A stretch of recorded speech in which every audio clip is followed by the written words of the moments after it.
Welcome everybody to Extreme Off-Road Silly Builds, and today we're dealing with the 2014 BAC Mono. Now this is a 775 horsepower, 447 pound-feet of torque from a 3.2 litre twin turbocharged V8 engine, and the car itself weighs 1,489 pounds.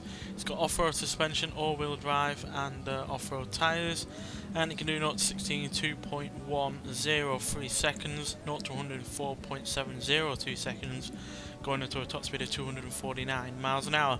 So yeah, it's got plenty of acceleration, plenty of power, and it doesn't weigh all that much, but it's obviously one of the least suitable cars we've ever had on this series, because yeah, even though it's got the off-road suspension, it's still really rather low, and yeah, it's obviously more suited to smooth track surfaces more than off-road surfaces, and in terms of the water, it's probably going to really struggle. So yeah, this is going to be an interesting one, so let's see what it can do.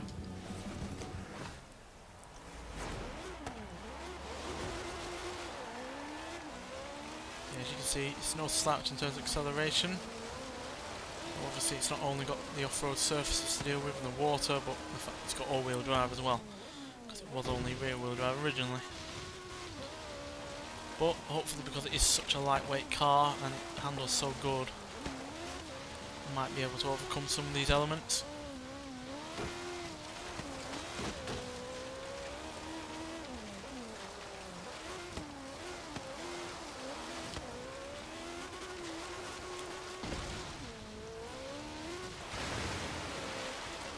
Really slow down there for the water, so going through this river and then eventually the sea at the beach is going to be a bit of a struggle.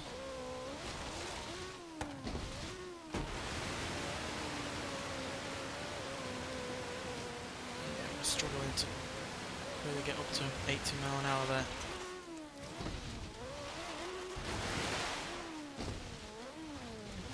Oh dear, oversteer issues there.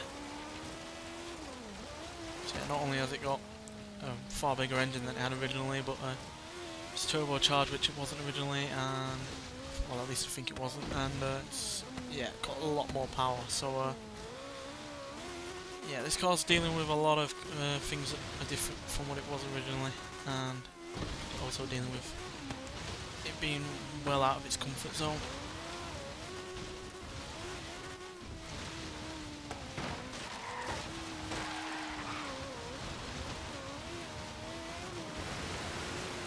But it's dealt with the bumps and the jumps fine, so they didn't roll over or anything.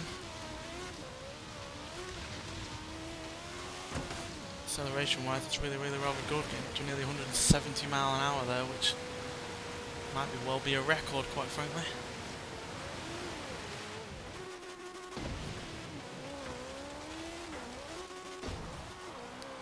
Well, yeah, there we go. So yeah, by no means the quickest car we've had at 2 minutes 8 seconds .795, but considering the kind of car that it is and the things it had to deal with, all-wheel drive, far more power, bigger engine, off-road surfaces, deep water, that is pretty damn solid, quite frankly. And yeah, it's actually quicker than the Ford F100 racing trophy truck, the Lamborghini Centenario, the Ford Bronco, the Ferrari 166mm, the Land Rover Defender 90, and the likes of the Maserati Ghibli S and the BMW M2. So yeah, that is pretty decent, quite frankly, considering the kind of car that it is.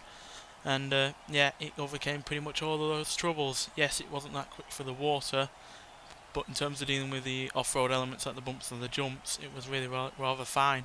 It didn't roll over, it didn't bounce up and down a lot or anything like that. So yeah, far better than I was expecting, and dealt with everything pretty much okay. So yeah, just goes to show, just because the car is meant for one thing doesn't mean that it can't do anything else. Anyway, thanks for watching, and I'll see you in the next one. Bye.